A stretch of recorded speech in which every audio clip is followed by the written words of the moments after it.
Hey everyone, welcome back to Every Version Ever. My name is Jonathan North, and in today's episode, we're talking about a version starring one of the same actors we talked about last time, Alistair Sim.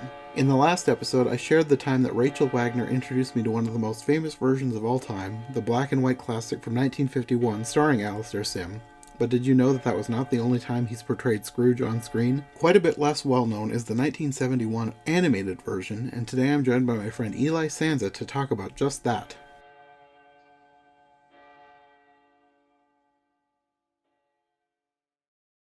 So, why don't you tell us what you like about this one and why you chose it? Okay, yeah, the Richard Williams version of A Christmas Carol. I chose this one to be the movie that we talked about because I really liked particularly the animation style of this version. I liked the Mm-hmm. fact that the one was darker than other Christmas Carol adaptations, and also the pedigree behind the filmmakers who worked on this also really interesting to me because there are some people behind this animated short that I really admire in the animation community. Mm-hmm. So this one I thought was rich for discussion. Yeah. When did you first see this one? You know what? I actually just saw this one about a year ago. It was actually for the first time. I actually saw it about a year ago because even though it came out in like the 70s, Mm-hmm. I had never actually heard of it or gotten a chance to watch it in any capacity because I didn't see it on video or it didn't come on TV or anything. So it was sort of like hidden away from me until I started um, learning more about Richard Williams, the guy who directed it, because I became a fan of him kind of later in life too. And as soon as I started looking into his filmography, I discovered this. So my love for Richard Williams, which sort of evolved from the short film he made called Prologue, which came out a few years ago. As soon as I saw that, then my fandom of him sort of grew. And then that's when I started looking at his past films. And then I discovered this. And so I just watched it based on that, just recently. And so I'm kind of a recent fan of it. Yeah, I had not seen this one at all until you suggested watching it. I think I'd heard about this one, but I'd never watched it. Oh, okay. So you just finished it for the first time recently, right? Yeah, like just less than a half hour ago. Oh, okay. So your reaction is going to be fresh. Yeah, basically, yeah. Okay. So my overall impression was I really liked the animation. It had good music. I liked that it was kind of a darker take on it. And that's probably about it because I wasn't a huge fan of the characters. Like even Scrooge, Alistair Sim voiced Scrooge and he did a great job as Scrooge in a live action version in either 1951 or 59, I can't remember. I reviewed that one with Rachel like the first year that I was doing this series, and Right. he was great in that one, but I didn't feel the same way about this one because like a lot of what he was doing just kind of felt like he was reading the lines. There wasn't as much emotion as I expected. Like there was some emotional variation, but not a whole lot. He didn't really seem all that nasty at the beginning. He just seemed like he was kind of tired and depressed instead of like mean and cantankerous. Yeah. Yeah. Well, the version that you were talking about that you watched with Rachel, which was called Scrooge, and it came out in 1951. Yeah. Uh, yeah, that one I haven't watched that one, but I heard people raved about that and that it was really good. And I get you saw it, so I guess you would know.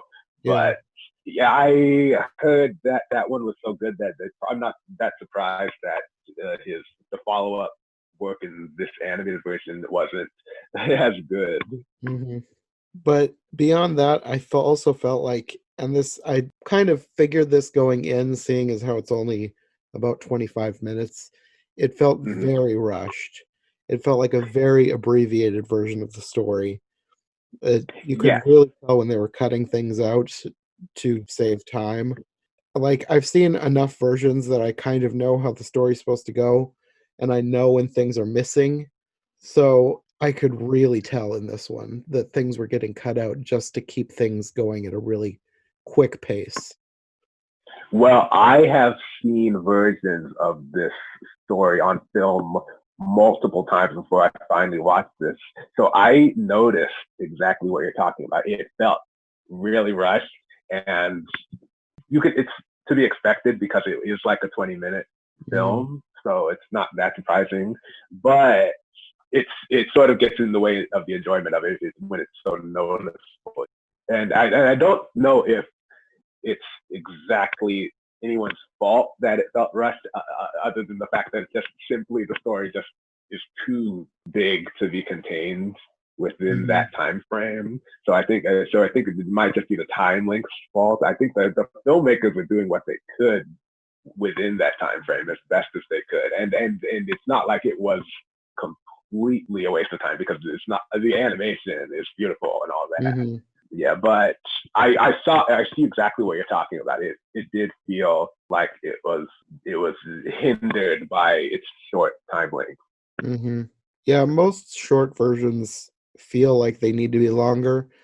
I would say the only one that does a good job of masking how short it is Mickey's Christmas Carol, because even though it's very short and you can tell it's short, they somehow keep it going at a good enough pace that it doesn't feel like it's harming the story too much.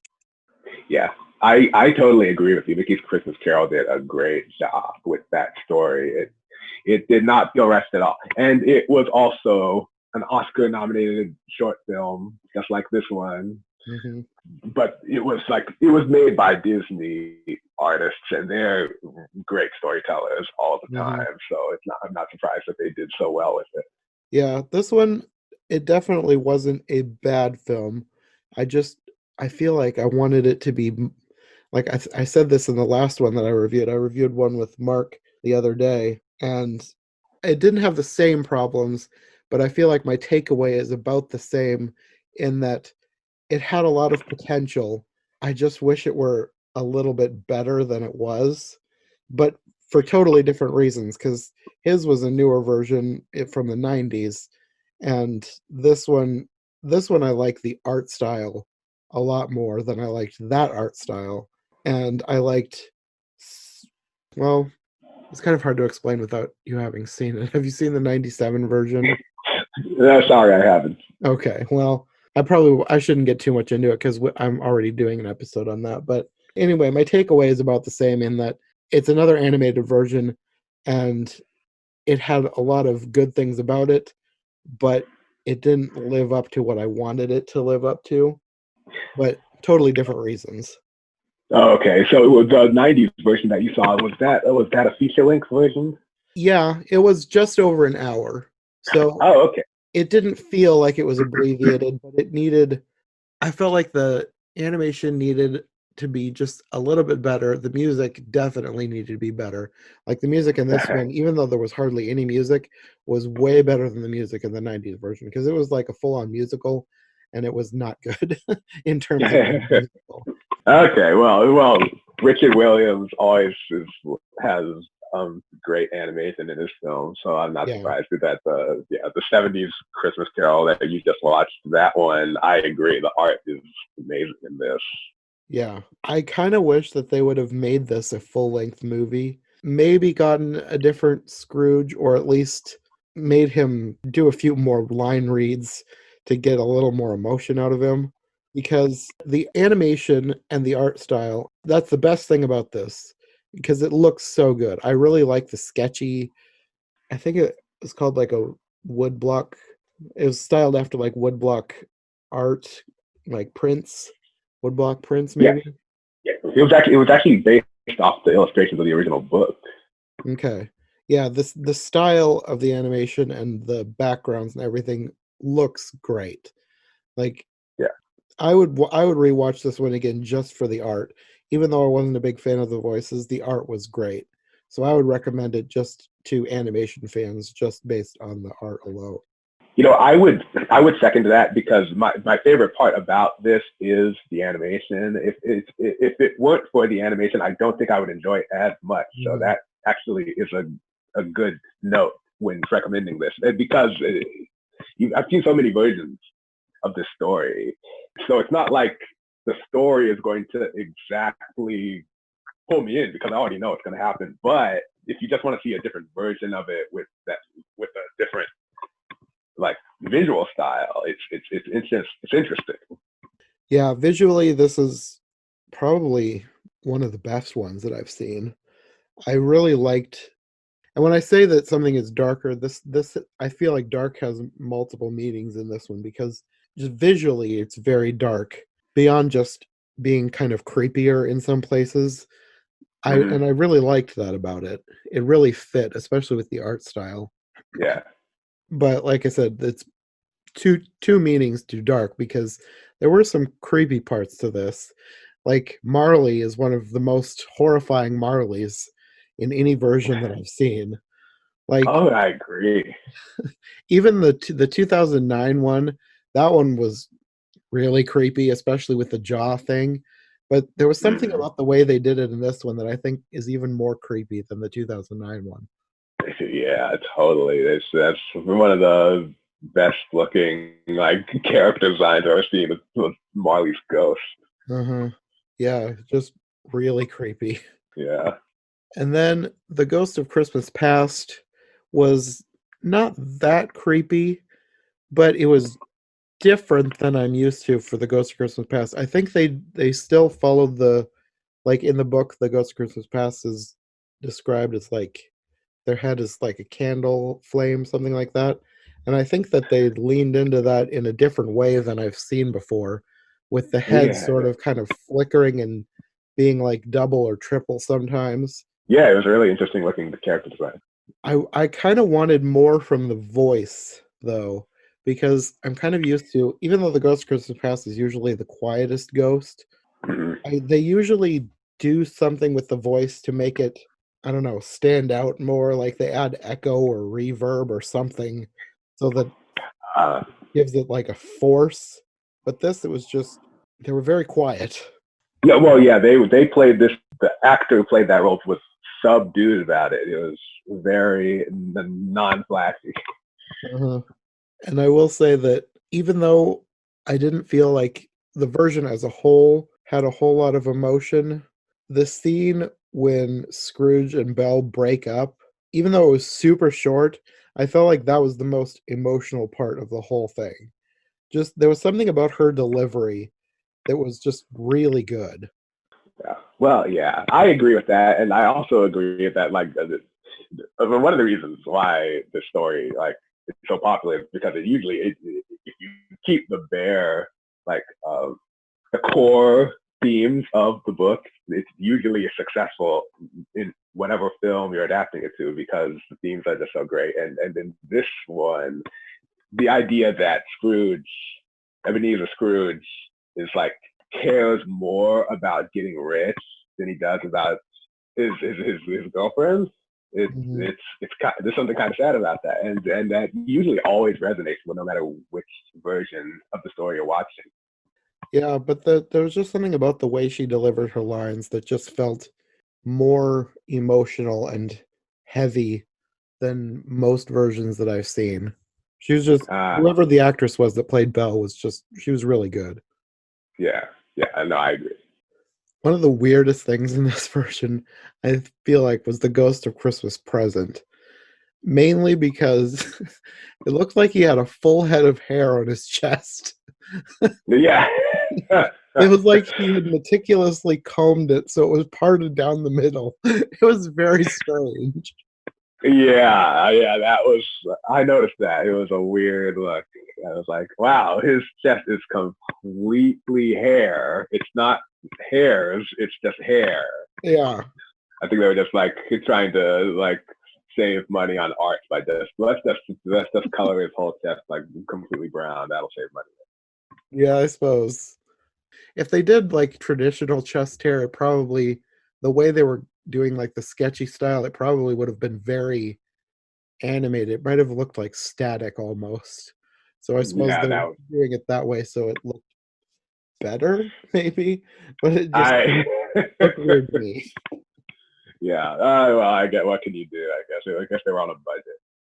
And then the scene with the ghost of Christmas present, there's another kind of weird scene in there too that I don't know if this is from the book or not because it's been ages since I've read the book, and I don't think this is something that, if it's in the book, other versions don't usually include it.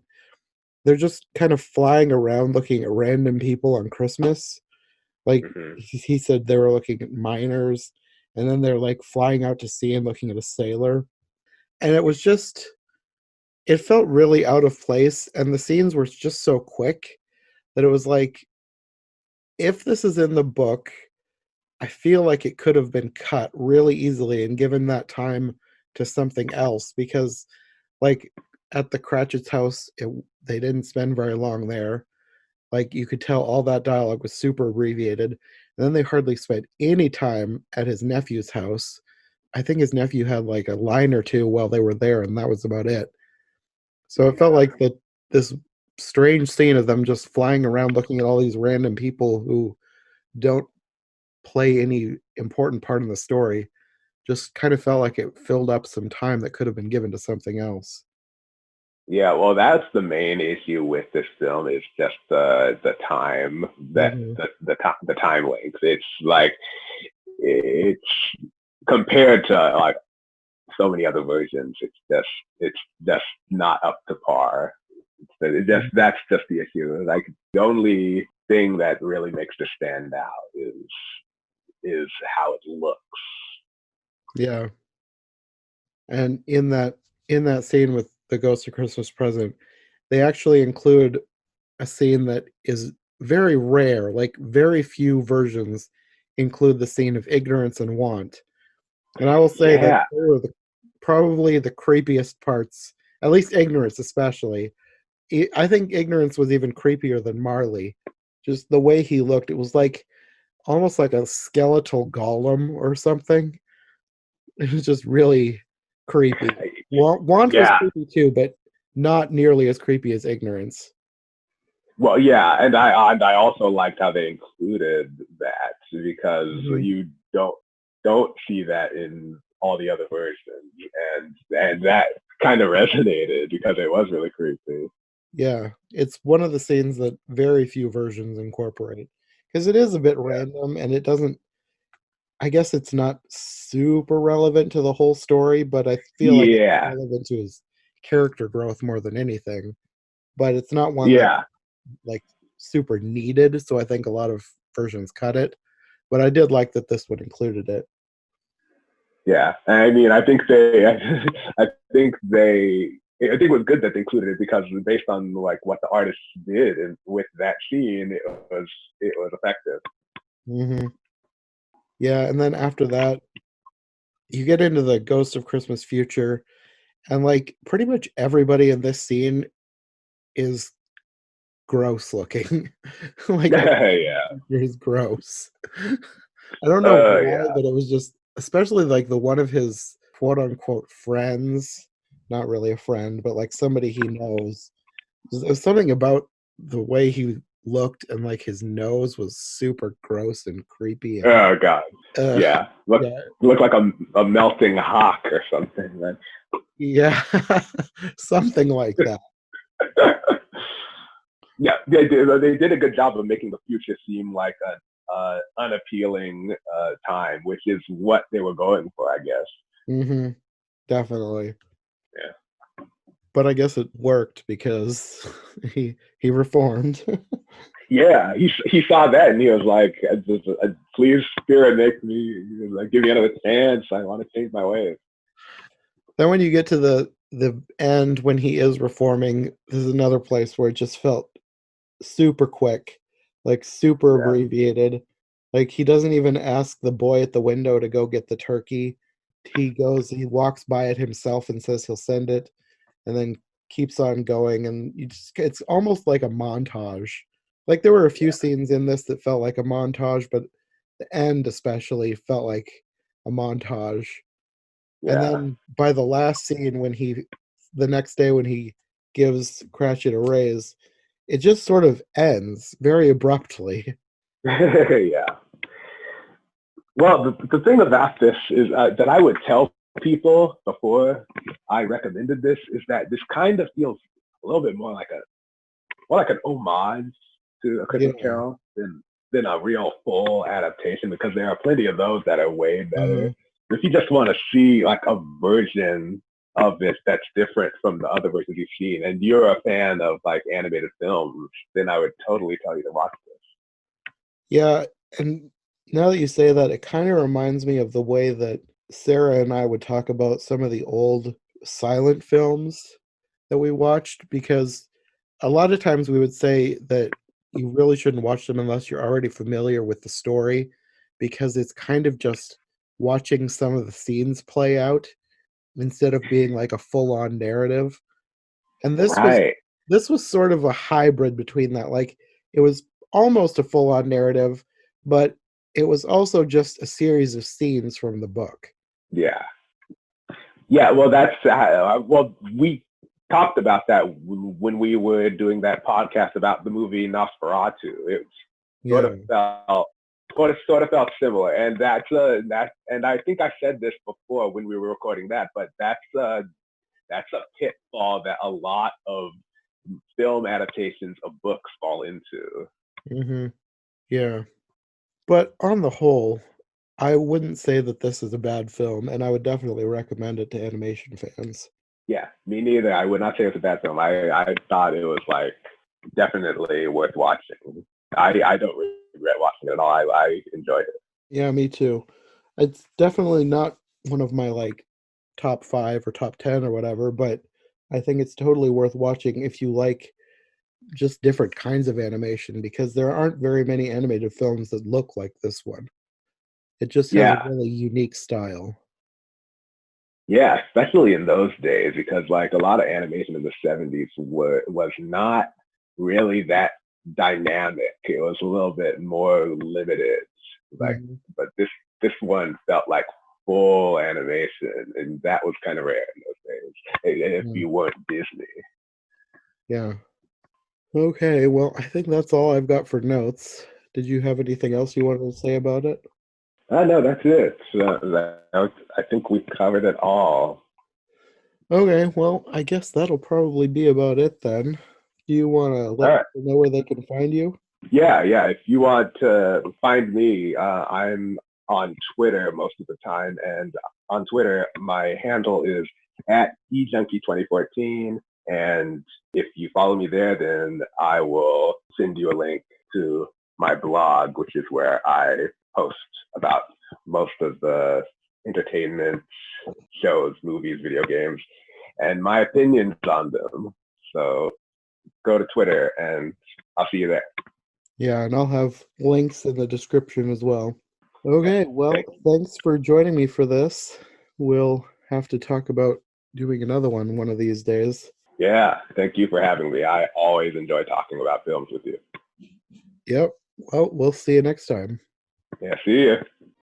Thanks again to Eli for joining me for this episode. I'll have his links in the description below. Next time, we're talking about another classic, this time from 1935.